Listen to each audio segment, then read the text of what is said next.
Beleza, beleza. Vamos aí configurar o áudio.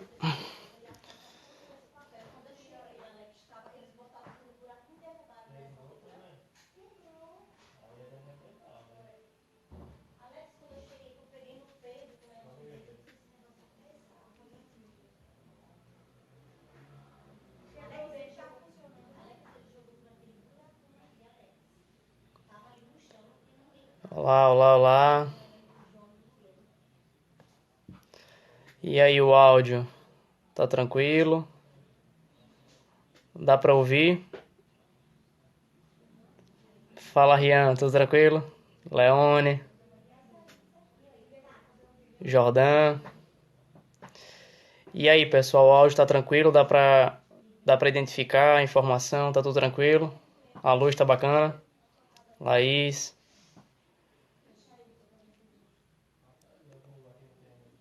Massa, massa. Tranquilo então. Vamos esperar só dar um minutinho pra gente começar a bater um papo, certo? Andréa, Macedo. Aí, pessoal, vai anotando as dúvidas, vai. É a propaganda nessa área de Wellington, né? E é isso aí, pessoal. Vamos tentar trocar uma ideia hoje sobre rotulagem de alimentos, né? Para continuar a questão da enquete que a gente lançou aqui no Instagram ontem. Teve o resultado, chamou a atenção. E é por isso que eu chamei pra gente bater um papo aqui hoje no Instagram sobre essa questão da rotulagem de alimentos. Sobre essas curiosidades que são inerentes a esse tema pouco conhecido, mas de grande importância. Manuel, obrigado, André. Certo? Tranquilo. Então, como eu disse no story anterior, na verdade eu faria dois, três stories rapidinho para comentar sobre esse tema, mas aí eu sugiro algumas perguntas no direct e aí eu achei melhor fazer uma live rapidinha, né, pra gente comentar sobre a questão da rotulagem de alimentos, caracterizar, dizer para que serve, por que a Anvisa lançou essa ideia, né, de rotular os alimentos. Então vamos lá. Inicialmente eu fiquei um pouco preocupado, porque na enquete que eu fiz foram 75 seguidores mais ou menos que responderam a enquete.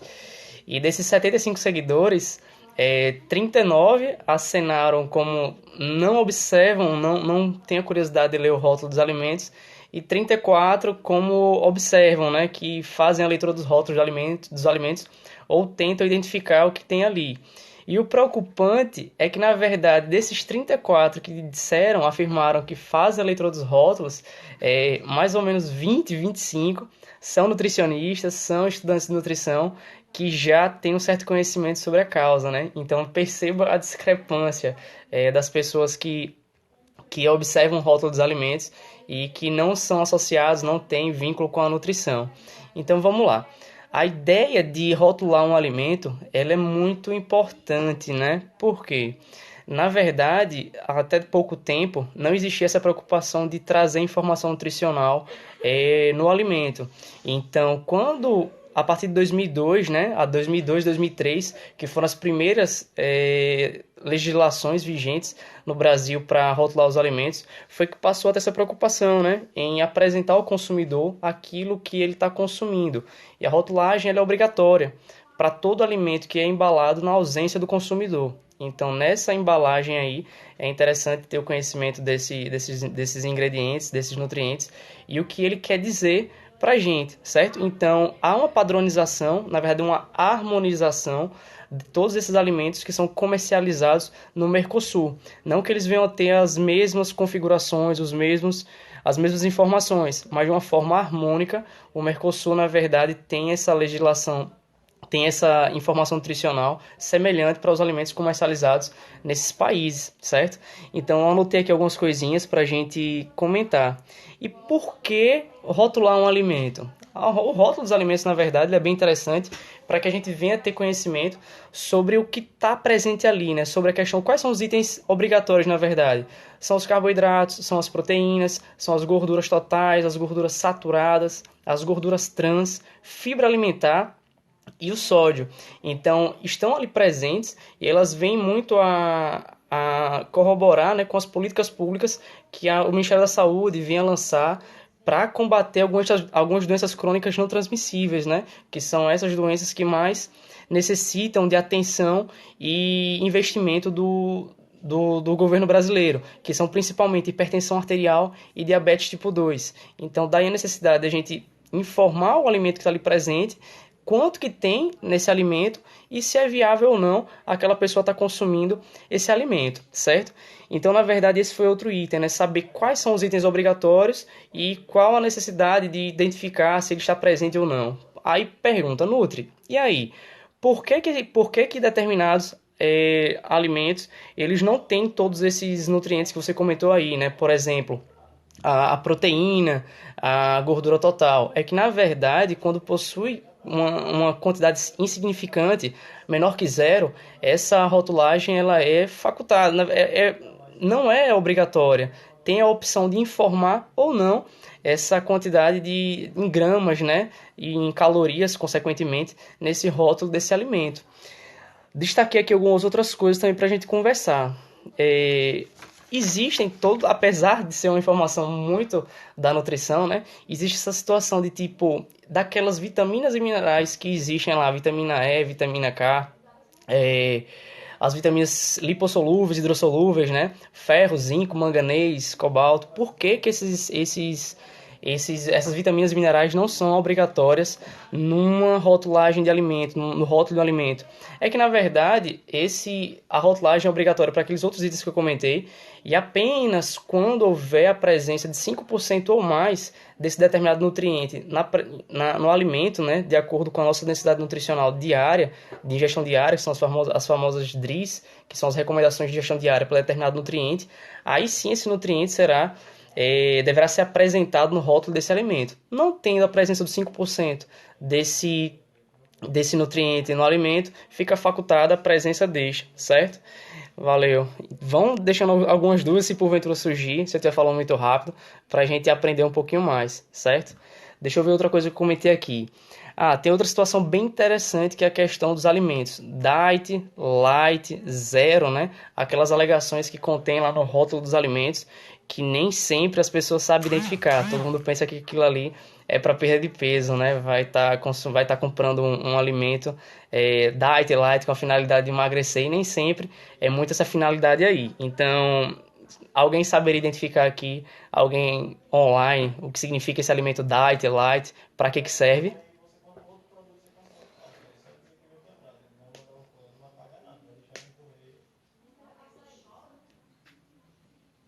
Fala, Dácia.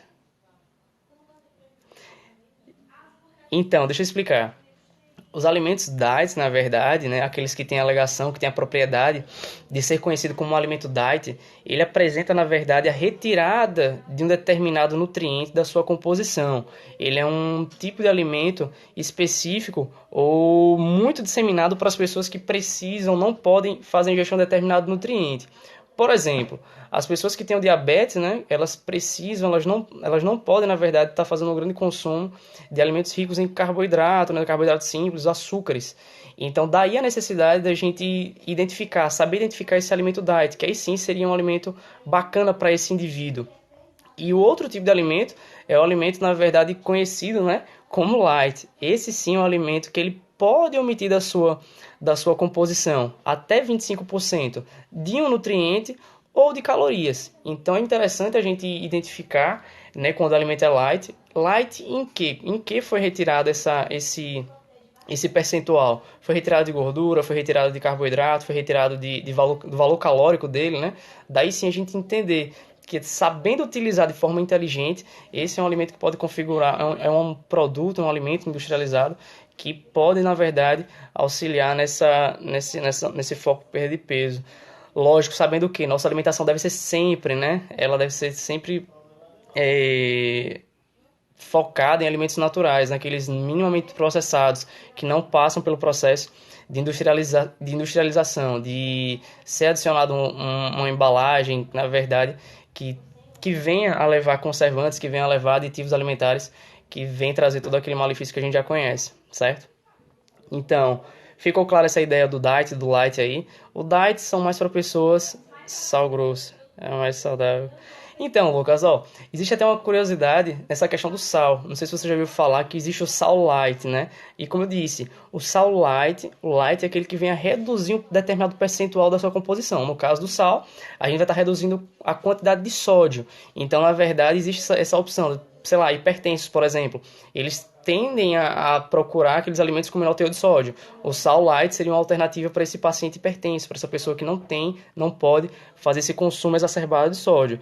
O sal grosso e o sal grosso é mais saudável. Na verdade, não vem a questão do mais saudável, né? Mas vem a questão da utilização. A concentração desse sal é que vai ser diferente, né? Do sal refinado e do sal grosso. A gente percebe que na mesma gramatura, a gente vai ter determinadas concentrações do sódio maior ou menor. Catiane, em relação a esse sal rosa, o que é interessante é que recentemente eu vi um estudo que falava que no Brasil aqui é comercializado muito sal rosa, mas que esse sal rosa na verdade era uma balela, porque na verdade ele recebia uma coloração e na verdade não apresentava esse benefício de ser o sal rosa, lá o sal do Himalaia, né? Legal seria se houvesse mesmo esse benefício do sal que é prometido, desse sal rosa aqui no Brasil. Até então, eu desconheço essa venda desse produto, pelo menos aqui na minha localidade, né? Um que seja realmente viável. Mas eu achei engraçado quando vi esse estudo que falava que o sal rosa tinha recebido a coloração rosa, mas que não apresentava os benefícios, né? De menor concentração de sódio e tal, de ser um sal diferenciado quanto aquele que a gente já conhece em nossas casas, certo? Sim, aí tem a questão do diet, do light e do zero, que eu acabei esquecendo de comentar. O alimento zero, não sei se vocês já viram, zero açúcar, zero calorias. Na verdade, é o tipo de alimento que ele não apresenta em sua composição, né, nenhuma gramatura, nada de carboidrato, gordura, proteína. E isso é interessante que vem aquela pergunta, beleza. A gente vai estar consumindo um alimento zero, né? Mas e aí? Qual a finalidade da gente estar consumindo um alimento zero? Por exemplo, essas bebidas adoçadas, né, para não citar o nome de marca, os refrigerantes. A gente pede lá o refrigerante zero, mas ele não apresenta nenhum valor calórico para oferecer. Entretanto, qual a ideia de consumir uma bebida que não tem nutriente nenhum para oferecer, né? Sendo que ele não apresenta carboidrato, açúcar, em contrapartida ele vai estar apresentando lá um alto valor, uma grande quantidade de sódio. Isso é fato. Você pode observar lá que todo refrigerante que tem essa alegação, né, de zero calorias, ele vai ter uma grande concentração de sódio para poder equilibrar essa composição da sua informação, da sua composição lá na verdade, certo? Verdade. Verdade que não podemos consumir muito hibisco. Cara, é o seguinte, ó, eu parto da premissa que existe uma frase bem legal que eu sempre utilizo com os pacientes. Os extremos não são saudáveis. Lógico que o hibisco lá tem suas propriedades enquanto termogênico, né, ele induz a queima de gordura corporal, desde que você tenha um estilo de vida saudável. Mas, quando utilizado de uma forma constante, além do que seria legal, eu acredito que ele não venha trazer esse benefício todo não, certo? Então é melhor você utilizar os chás, por exemplo, chás termogênicos, que sejam utilizados de forma inteligente, né? Sempre que possível, intercalando. Na questão do termogênico natural, sempre bom diversificar, com certeza. Sempre bom fazer essa mescla, né? A gente ter conhecimento de quais alimentos podem propiciar, né? Trazem esse benefício e a gente fazer uma mescla, tá sempre fazendo, intercalando, né? Seja o hibisco, seja a pimenta, tem determinados tipos de pimenta induzem essa termogênese também, né?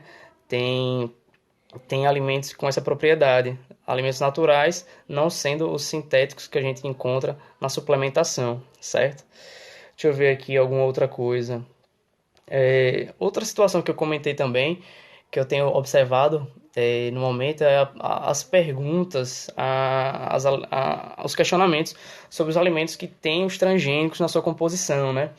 Por exemplo, galera que gosta de comer um salgadinho, gosta de comer aquelas pipocas lá que tem, não vou falar o nome, mas a base de milho. E grande parte do milho que é cultivado no nosso território brasileiro, ele é modificado geneticamente, né? Então, perdão, por algum motivo ou outro, há uma modificação nele, na sua composição, para que ele possa suportar uma maior Eita, que a gente recebeu ligação agora. Pera aí, Roberto. E- Ai, voltou, tudo certo. Pera aí, Roberto. E aí o que acontece? Ele é modificado para poder suportar maiores temperaturas, adaptação a determinado terreno, né? Então daí esse alimento ser, daí essa semente, esse grão ser alterado geneticamente, usar a alegação do o alimento, né? Com a alegação de transgênico. E aí o que acontece?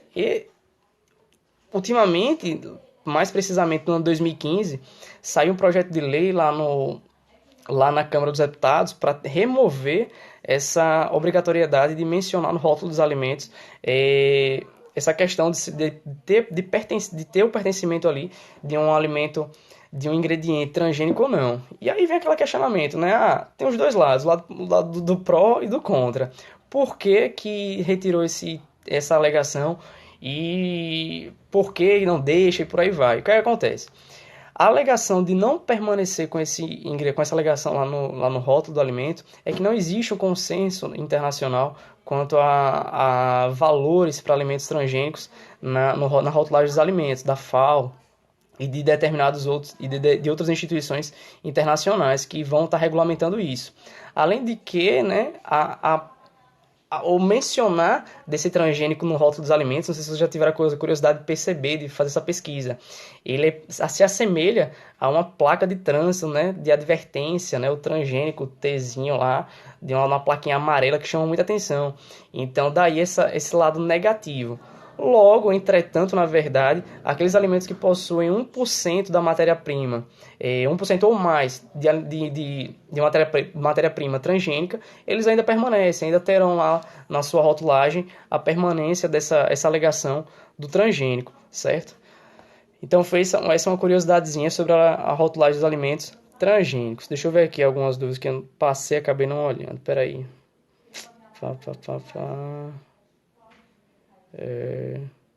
O consumo constante dos transgênicos pode futuramente causar um câncer. Léo, é o seguinte, ó.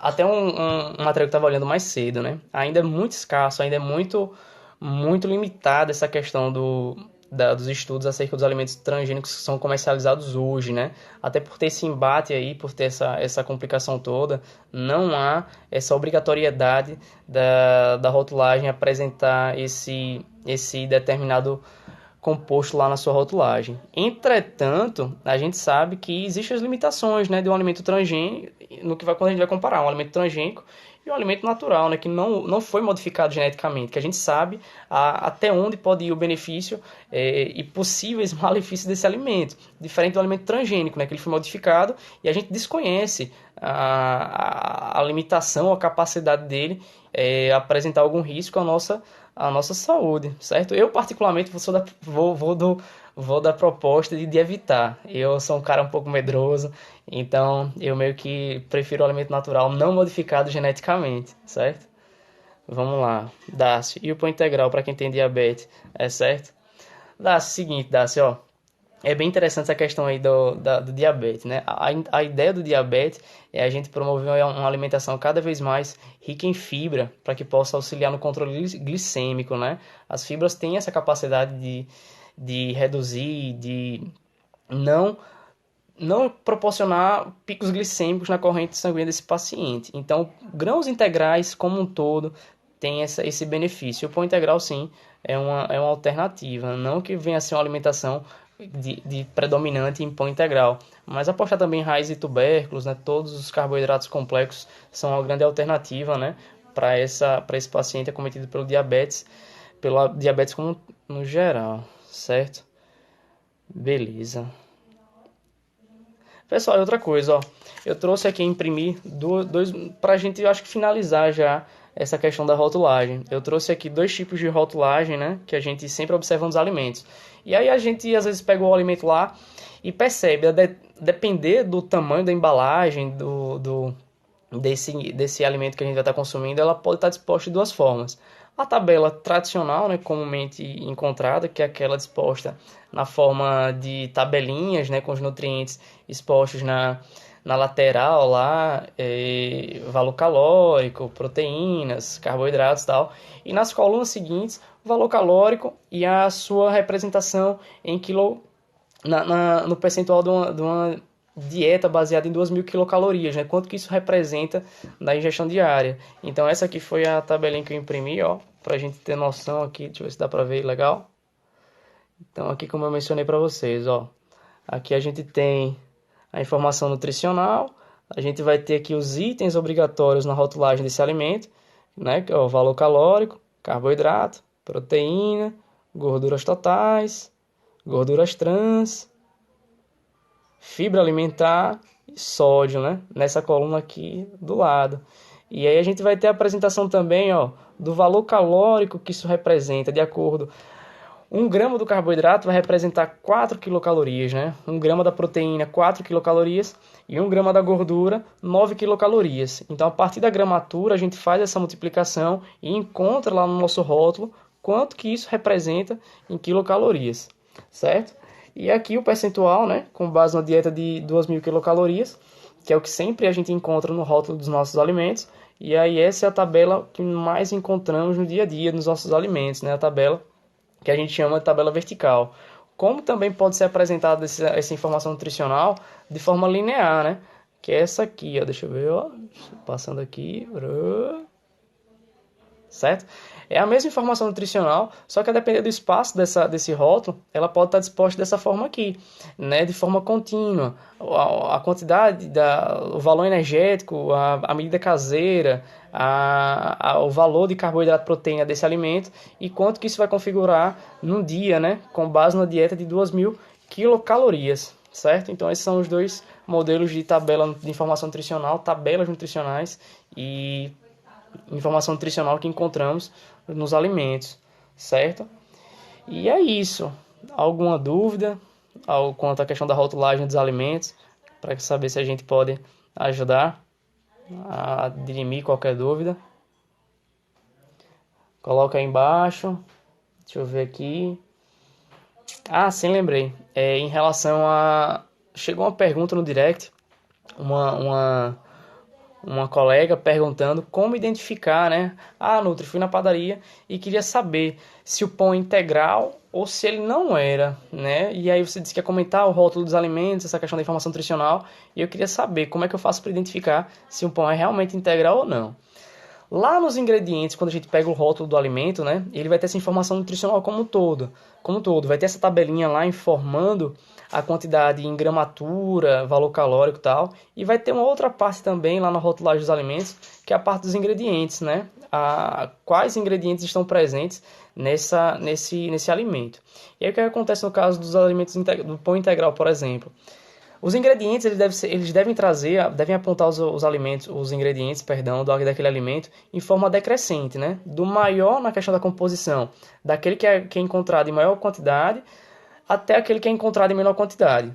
Logo, se a gente procura um pão integral, o primeiro ingrediente deve ser a base daquele pão, que no caso vai ser a farinha de trigo integral, né? Então, se a gente procura esse pão integral, o primeiro ingrediente deve ser isso aí. Não adianta a gente comprar um pão integral sabendo que o primeiro ingrediente lá não é a farinha de trigo integral, que ela vai ser algum outro tipo de farinha enriquecida com não sei o que, e não ser essa farinha integral. Então é sempre interessante a gente atentar a ordem com que os ingredientes aparecem lá, né? Sempre do maior para o menor, aquele em maior concentração, e lá no finalzinho, no final dessa apresentação dos ingredientes, aqueles em menor concentração, como os aditivos, como os conservantes, né, que infelizmente estão presentes, mas que estão em menor quantidade. Quanto se deve ingerir de calorias por dia? Ou essa relação de quantidade tem a ver com a atividade do indivíduo? Com certeza, Léo. Em relação a essa questão da necessidade energética, ela vai levar em consideração... Cada indivíduo tem sua necessidade energética, né? Ela vai levar em consideração sua taxa metabólica basal, né, que é aquela quantidade de energia que você vai necessitar em um dia para fazer suas atividades diárias, mais o seu fator de atividade física, né? Quanto que você gasta de energia para, sei lá, fazer suas atividades diárias, né? Que não sejam permanecer sentado respirando. Então, tudo isso aí vai ocasionar um gasto a mais. Então, com base no seu estilo de vida, nas suas necessidades, é feito um cálculozinho lá, a estimativa da sua necessidade energética diária, e aí é proposta, se for o caso, né, uma refeição para um planejamento alimentar para perda de peso, manutenção, hipertrofia, ganho de massa muscular, né? Dessa forma aí, entendeu? Mas esse cálculo aí não é tão simples não. É mais com o olhar do Nutri lá na avaliação para ver qual que é o seu gasto energético diário, entendeu? E aí, alguma dúvida? Pessoal, então era essa a ideia. Muito em breve, eu percebi aqui que muita gente chegou para assistir a live e algumas perguntas foram levantadas além da rotulagem de alimentos. E isso é bacana, né? Que a informação em saúde ela seja propagada independente do tema, que ela possa ser divulgada, que ela possa ser repassada aos demais. E isso faz pensar que outros temas podem ser abordados também numa live, né?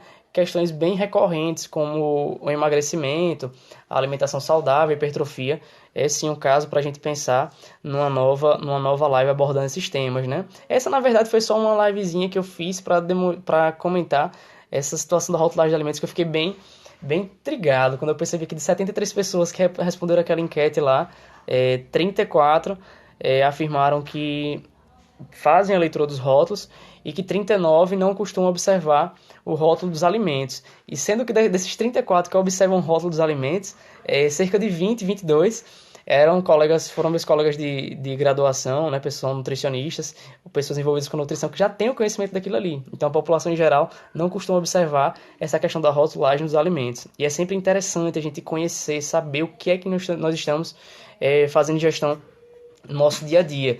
Ainda mais no momento que a alimentação da população brasileira, da população mundial, ela vem se tornando predominantemente voltada, né, especificamente a alimentos industrializados, alimentos processados ou ultraprocessados. São aqueles que levam nas embalagens os aditivos, os conservantes. Então daí a importância da gente conhecer o que tem naquele alimento ali e saber identificar no rótulo a quantidade de cada nutriente que é encontrado, seja a proteína, o carboidrato, seja o valor do sódio ali, né? Entendeu? Beleza, deixa eu ver aqui. Valeu. Leozinho, você é show, cara. Tamo junto, Léo. Saudade de você, cara. Nunca mais te encontrei. A gente se bate aí. Catiane. Valeu, chefinha. Obrigado. Amanhã a gente se encontra logo cedo lá no Frei, certo? E é isso, né? A ideia da live de hoje foi essa, passar alguma contribuição sobre a rotulagem. Mostrei aqui, identifiquei, expliquei mais ou menos como é que funcionava essa questão dos itens obrigatórios, quais são aqueles que são opcionais, o que é um alimento diet, o que é um alimento light, o que é um alimento zero,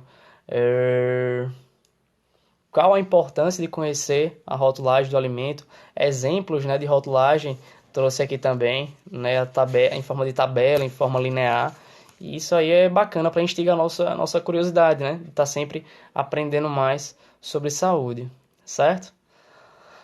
Pessoal, é isso, né? Obrigado pela atenção, obrigado por terem adquirido a ideia e vamos combinar uma outra live aí. Deixem sugestões lá no direct, respondem aí e a gente tenta, na verdade, marcar um outro encontro em horário acessível para que